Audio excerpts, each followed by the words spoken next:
Todo comienza en un día normal, una tormenta que en horas se transforma en un huracán y llega a ser categoría 5 y por nombre tiene Otis. Los vientos llegan a ser de 260 kilómetros a 315 kilómetros y devasta todo a su alrededor. Infraestructura, daños en el sistema eléctrico, telefonía e internet. Esto es lo que se repite todo el tiempo en los noticieros en México, más las afectaciones que se tienen tanto económicas como el pillaje, que es algo muy clásico que pasa en este tipo de emergencias. Pero pues bueno, aquí vamos a analizarlo desde otra perspectiva. Antes que nada, quiero mandar mi solidaridad a las personas, la comprensión y la empatía que necesita para estar viviendo momentos tan difíciles como los que vivieron. En cuestión de horas cambió su vida por completo. Bueno, hay que definir qué es una crisis, una emergencia y una catástrofe. Definir la emergencia es cuando se actúa o se irrumpe en la normalidad para actuar de una forma completamente diferente porque se es necesario. La catástrofe, los griegos lo utilizaban para definir un golpe teatral, lo definía como esta vuelta de trama, ¿no? Y las catástrofes justamente, bueno, ahora se utiliza la palabra catástrofe para definir circunstancias muy dramáticas dentro de la vida de las personas o de civilizaciones o destrucción, pero antes era utilizado para definir un golpe teatral o una vuelta de trama. Y es que regularmente sucede eso en la vida de las personas que sufren una catástrofe. Cambia la vida por completo y las transforma de un momento a otro. Y quiero mencionar un libro de Rebecca Solnit que se llama Un paraíso en el infierno, el cual estudia muchos eventos catastróficos y de emergencia y cómo esas crisis hicieron que surjan transformaciones sociales importantes dentro de sus contextos. Se basa en 5 catástrofes principales, que es la de 1906, que es el terremoto de San Francisco, la explosión de Halifax en 1917, el terremoto de México de 1985, el 11 de septiembre del 2001 y el huracán de Nueva Orleans, que fue el Katrina, que yo creo que es el de los huracanes más intensos que ha habido una población y donde más se ha visto la desigualdad que existe dentro de una emergencia. También menciona justamente el bicho en esta circunstancia sanitaria que nos tocó vivir a todos y los cambios sociales que emergieron dentro de esta emergencia sanitaria. Y a ver, quiero decir antes que nada que los desastres son terribles, son dolorosos y que sean cual sean los efectos secundarios que estos traigan, no se les desea a absolutamente nadie o no son algo que se puedan desear. Pero tampoco se puede ignorar los efectos que nacen de la devastación. En este libro se toma el desastre como un camino de asombro que llega a las personas y que abre una ventana de posibilidades y de anhelos sociales. Es decir, ante tener una vivencia tan cercana con la muerte, el cerebro se reinicia. Y este fenómeno ha sido captado en todas las catástrofes que les he comentado.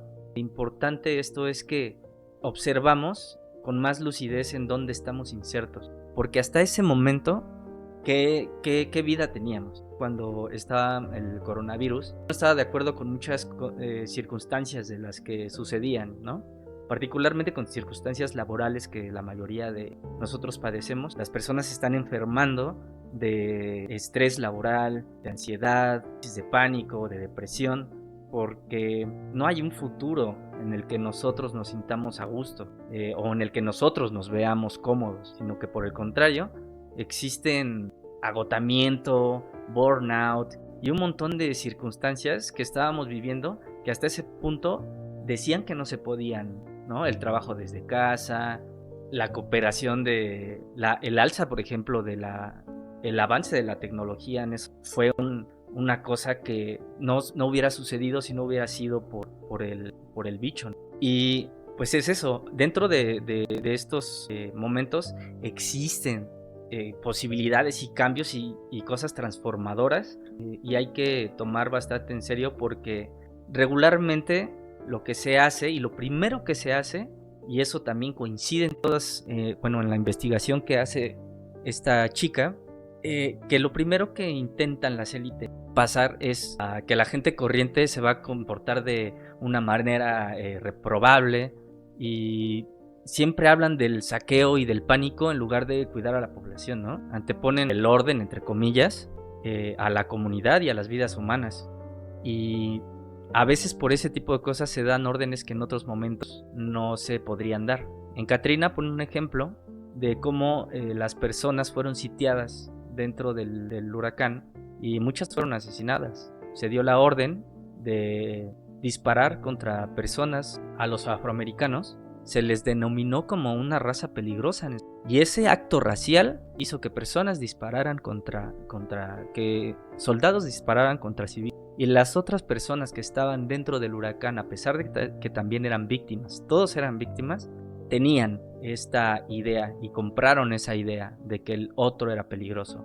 Y no nos hagamos, también cuando fue lo del bicho, estaba este fenómeno de cree que el de al lado es peligroso y es irresponsable. Esa palabra, es que el de al lado es un irresponsable. Es que yo sí me cuido, pero el de al lado no. Y siempre tendemos a ver al otro como el malo, como el que no hace caso, como el que hace los desastres y hace los disturbios. Pero en realidad somos todos los que a veces actuamos en consecuencia de las cosas que comienzan a suceder y que toman por sorpresa. Lo utilizan los medios como una especie de superioridad moral, entendiendo que en todos los episodios que se dan cosas así, eso es lo primero que sucede, y es gracias a las ideas liberales que se tienen individualistas de que el otro no va a actuar por el otro. Pero si supiéramos que el otro sí va a actuar como ha sucedido en todos estos eventos, que sí va a actuar por el otro, que va a haber apoyo mutuo, que va a haber resiliencia, y que las personas regularmente actúan de la mejor manera, no como estos monstruos que justamente nos ponen, que es de, ay, es que van a robar. O sea, y tampoco estoy justificando el hecho de que las personas hagan saqueos, ¿no?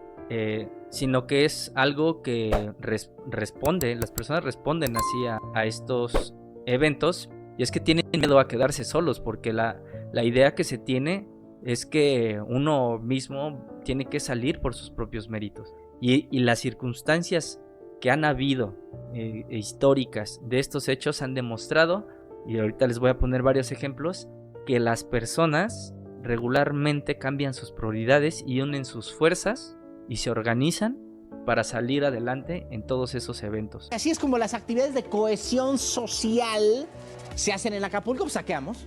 Si nos queremos llegar bien, ¿sí o no aquí, mis niños de piso? Vamos a saquear el Seven que está aquí abajo. Todo va a resultar por los churros también, y nos llevamos papitas y todo lo que quieran. Ah, sí. ¿Qué pasó? ¿La mención del 7-Eleven? ¿Está aquí abajo? Sí, también. Bueno. ¿Sabe qué gritó el güey? Pero se arrugó al último. No, nada. Bueno.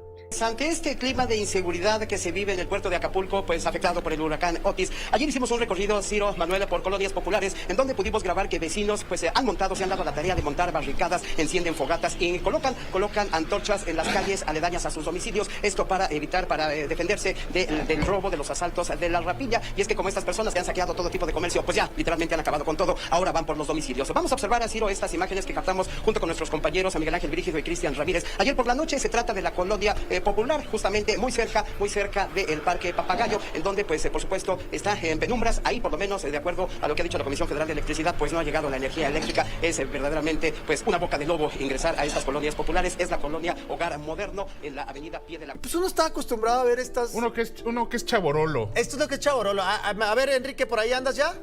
Aquí estamos, ¿qué tal? Muy buenas tardes. Por favor, Enrique, dinos qué hay atrás de ti y cómo fregados le hicieron para sobrevivir lo que tienes atrás para todos los que nos escuchan a través de la gran cadena Fórmula. Sé lo que no sé, y no sé si vayan a sobrevivir para el día de mañana, así como están las cosas, así como están los saqueos, así como está lo que llamamos la rapiña. Es que esta rapiña no ha cesado desde antes. Eso, ¿no? ¿Cómo llaman? Rapiña, ¿no? De noche, ya no esperan a que sea de noche para que actúen con... Enrique, te voy a interrumpir. Pero, o sea, van caminando de lo más común, ¿no? Porque es que nosotros no estamos viviendo las cosas que se están normalizando en ese momento, como ir a recoger cosas. Pues es que quedó todo absolutamente deshecho. Los noticieros lo que regularmente hacen es pasar, pues esto, el saqueo, decir, ay, es que a lo mejor ya mañana no aparecen las ranas del señor Frogs. Pues ¿a quién le importa? O sea, la neta, ¿a quién le importa? Pide tantito porque damos un corte, no te me va. Esta ranita, la tradicional, ¿de quién no se queda a tomar una foto con ellos cuando justamente venían a Acapulco? Y esta figura icónica que ha podido superar y resistir pues los embates no solamente de algunos huracanes, el paso del tiempo, sino que también el embate de lo que es la rapiña, del saqueo. Estamos estresados, tenemos mucha violencia y... Confiamos, regresando a la base. Listo, jóvenes, sí, ya, los señores son fidedignos.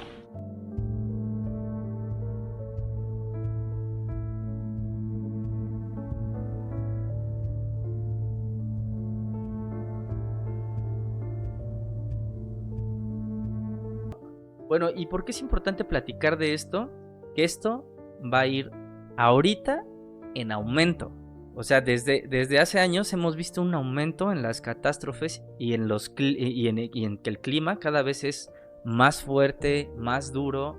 Y este huracán era una tormenta que se formó en horas, en un huracán de una categoría, de la máxima categoría que existe. No se lo esperaba nadie.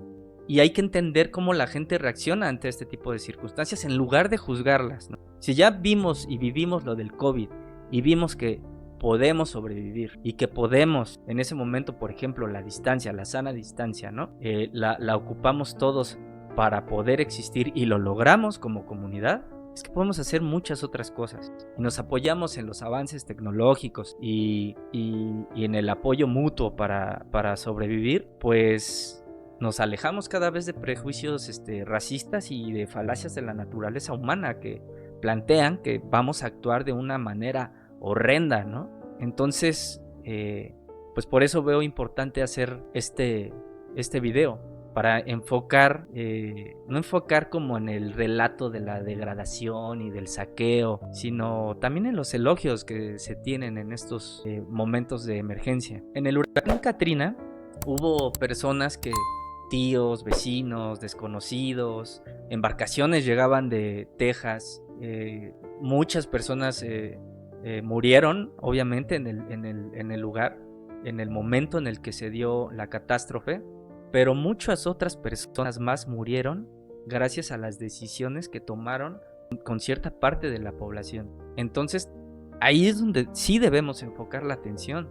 ¿En qué se está haciendo con estas personas y en qué relatos también que estamos confiando?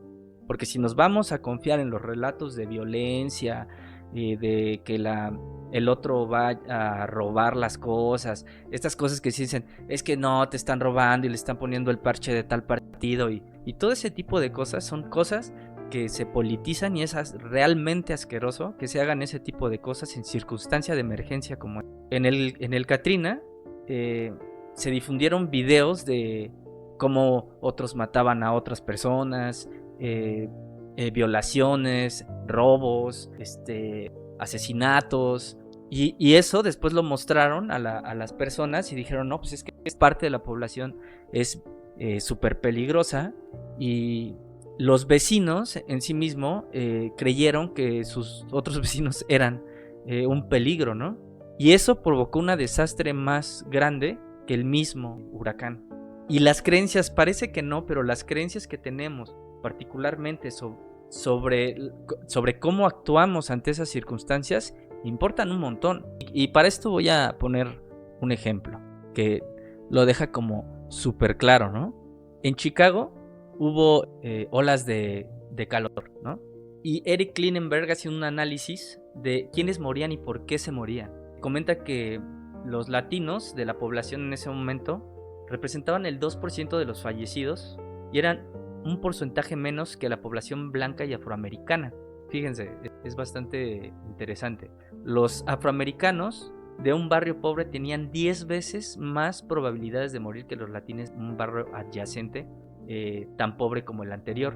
Los dos vivían en circunstancias de pobreza, pero los dos tenían creencias completamente diferentes. Los latinos no se percibían como personas violentas, pero los negros con los negros se percibían como personas violentas y que no podían salir a la calle. Entonces las zonas de alta criminalidad son las que más representaban muertos durante las olas de calor.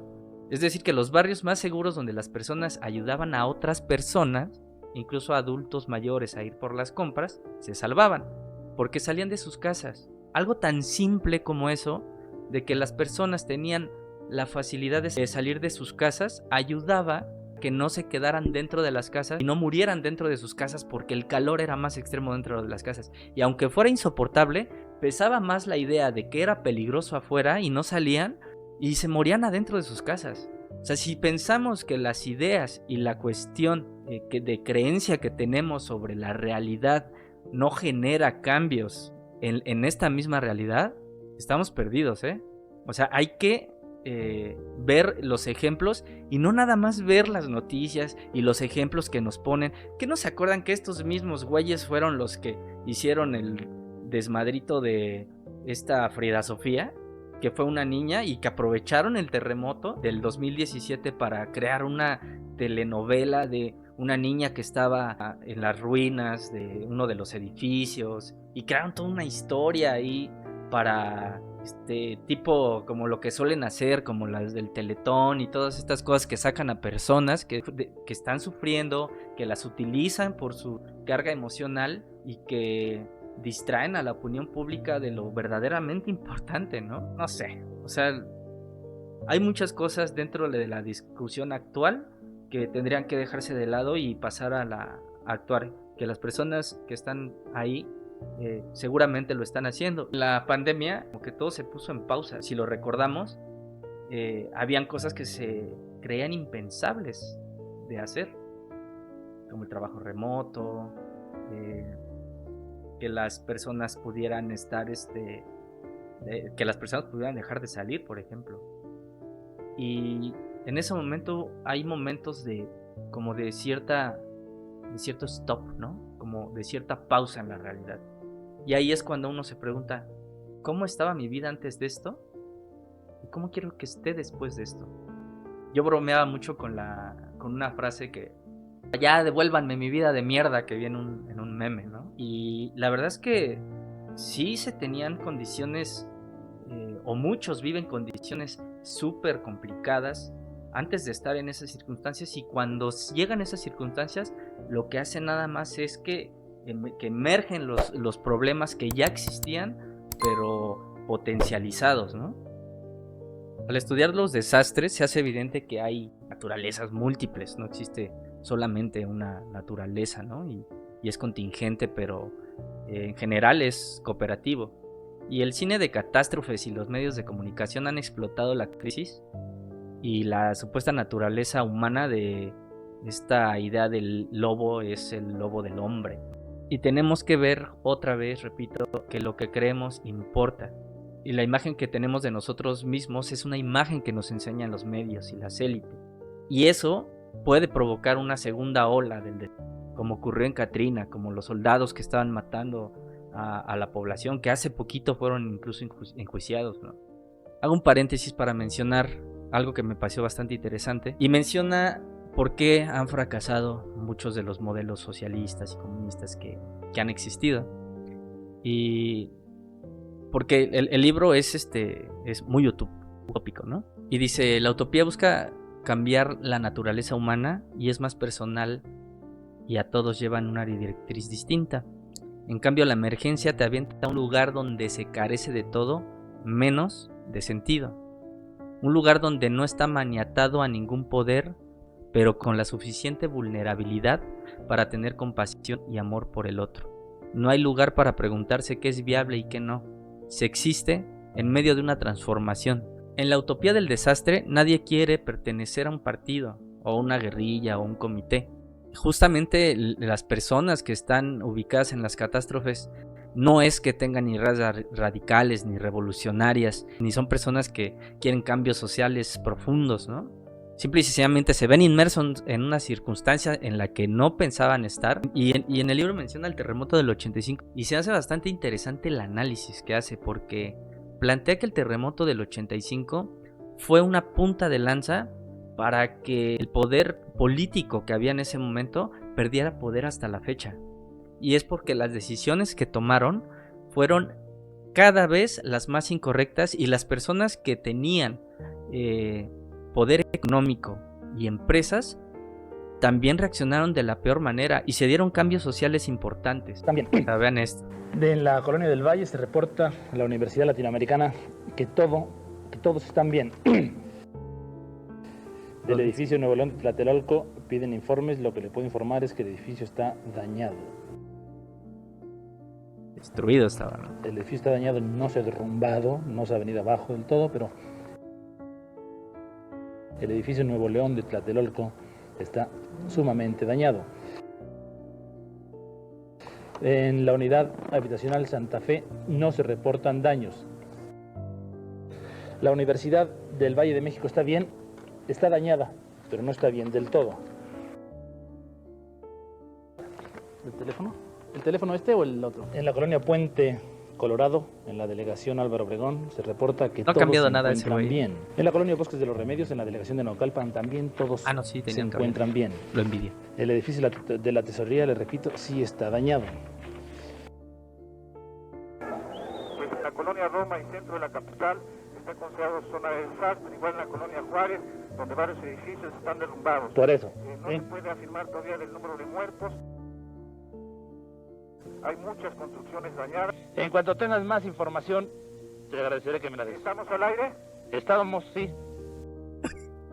Por favor. Personas comenzaron a comentar que el gobierno sabía que se iban a caer los edificios, ¿no? Y eso se debía a las malas prácticas de corrupción y de gestión que había dentro del gobierno de ese entonces. Dice, el terremoto fue una fuerza de la naturaleza, pero el desastre había sucedido por negligencia. Los empresarios de las fábricas textiles debían pagar la indemnización y el salario por despido, y no lo hicieron. Lo que hacían era que se preocupaban de sacar las máquinas en lugar de sacar a las personas. Y cuando las mujeres vieron los cuerpos de sus compañeras y que no las sacaban a ellas, sino que sacaban las máquinas, fue un momento impactante y crucial. Y se dieron cuenta de que necesitaban derechos y condiciones laborales.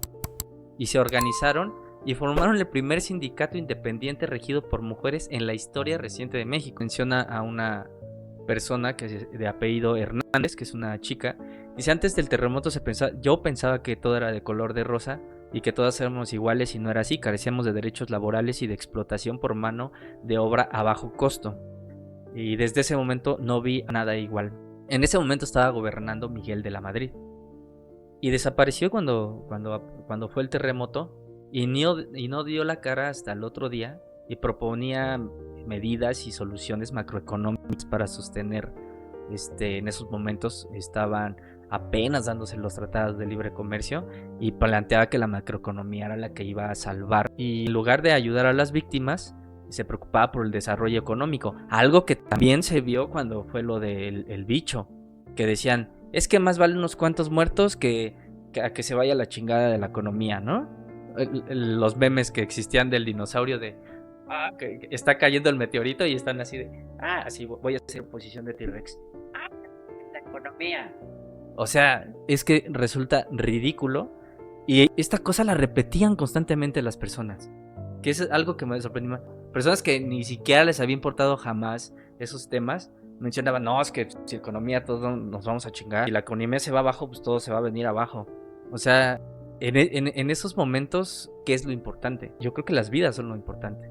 Y bueno, pues el Miguel de la Madrid obtuvo un préstamo de la primera dama, Nancy Reagan, y se presentó con un cheque de $1 millón, y de la Madrid se lo devolvió pidiéndole que lo ingresara a la deuda nacional, ya que en lo que Miguel de la Madrid había sacado el bolígrafo y firmó, los intereses de la deuda habían aumentado a $12 millones. Entonces la gente lo notó y lo descubrió y permitió ver que este partido no era indispensable, sino que ellos organizándose podían hacer cosas por medio de la sociedad civil. Pues nadie confiaba en el sistema político que ya existía porque estaba corrompido por completo, ¿no? Pero de ahí los cambios que se han dado en México, y particularmente con un régimen que llevaba muchos años gobernando, no ha vuelto a ser el mismo. O sea, ese cambio social ha venido desde ahí para acá. Es lo que plantea, ¿no? el libro, y se me hace interesante tomarlo en cuenta. Yo nunca había tomado esa perspectiva de cómo a través de un desastre se pueden empezar a tomar cambios políticos tan importantes. En el COVID se vio la gran renuncia, por ejemplo, en el COVID. Después del COVID se dio un fenómeno que era que las personas no iban a regresar a trabajar con las mismas circunstancias laborales que ya existían. Y es que la gente ya estaba enferma de burnout, tenía ansiedad, depresión, fatiga crónica, horarios laborales extensísimos, y eso en la pandemia también se vio en alza, porque todos trabajando desde remoto, si bien sí fue una solución y planteó otra manera de trabajar, también hubo un exceso y un abuso por parte de muchas empresas con las personas, porque pues todo el tiempo estaban pendientes y que había que hacer más que trabajar. Esta idea de que si no eres productivo es ser un huevón, ¿no? Entonces, pues, ¿qué chingados vas a hacer? Si no estás, no puedes ni salir ni hacer nada, pues trabaja, ¿no? Entonces, ahí se vio también la voracidad de muchas empresas hacia sus trabajadores. Las consecuencias son estas renuncias enormes que están existiendo y que hasta el momento siguen existiendo por parte de los trabajadores que ya no aceptan las condiciones laborales que estaban antes de la pandemia. Entonces, es súper importante hacer notar que estos cambios ideológicos vienen de cambios físicos, materiales, psicológicos, en el momento en el que se pone pausa y se piensa lo impensable.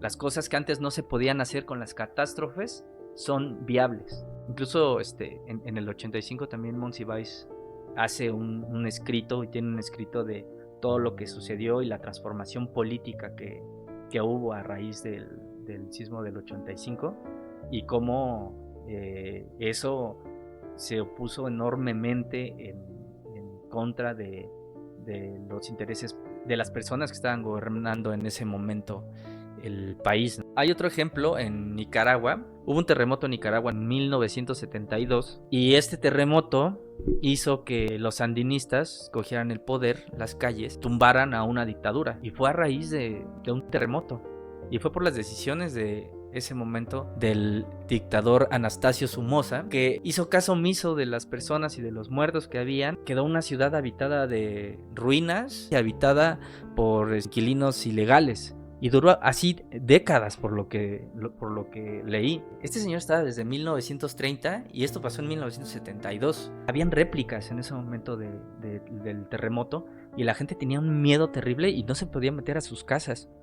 Y lo que hace este imbécil es decirles: toque de queda, y todos se meten a su casa.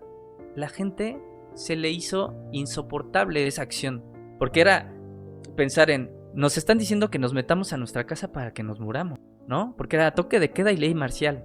Y la gente dijo: no, esto ya estuvo, ya fue suficiente. Y tenían este dicho: la vida ha de ser vivida bien o no debe de ser vivida. Anoche pudimos haber muerto y no lo hicimos.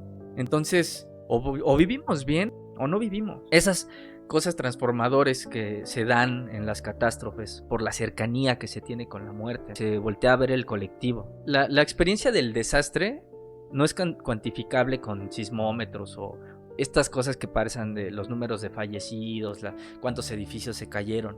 Lo intangible y lo psicológico es lo más importante de esas catástrofes. Se viven procesos relevantes después de esos desastres. Y la revolución sandinista, en ese caso, fue una revolución que se dio después de esa catástrofe. Igual Chernobyl.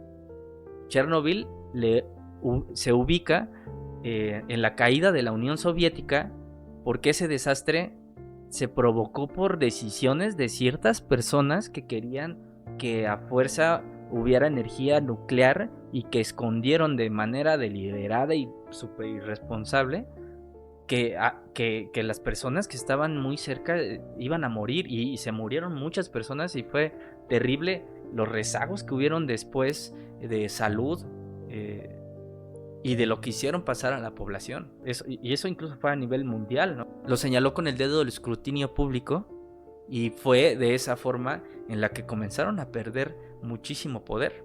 Pues esto, ¿no? Este libro que les comento es Un paraíso en el infierno. Y ver las posibilidades que tenemos de que nosotros tenemos un poder impresionante que en esos momentos puede salir. Y que si bien, como comenté al principio, los desastres son terribles y dolorosos, no podemos negar los efectos secundarios y las posibilidades que estos presentan al ser este cambio de chip en la mente de las personas, ¿no? No ignoremos que por medio de la devastación nazcan cosas transformadoras. Y ver que no es la primera ni la última vez que van a suceder estos acontecimientos y que por el contrario van a venir sucediendo cada vez más y más fuertes. Y importa demasiado la imagen que nosotros tenemos de nosotros mismos, que es dictada por ciertos intereses. Entonces cambiemos ese chip y veamos y recordemos, porque todos estuvimos en algún momento y podemos ser empáticos con las personas, por este tema de que todos vivimos una pandemia, salimos de una pandemia y hay nuevas formulaciones a través y a raíz de esa pandemia.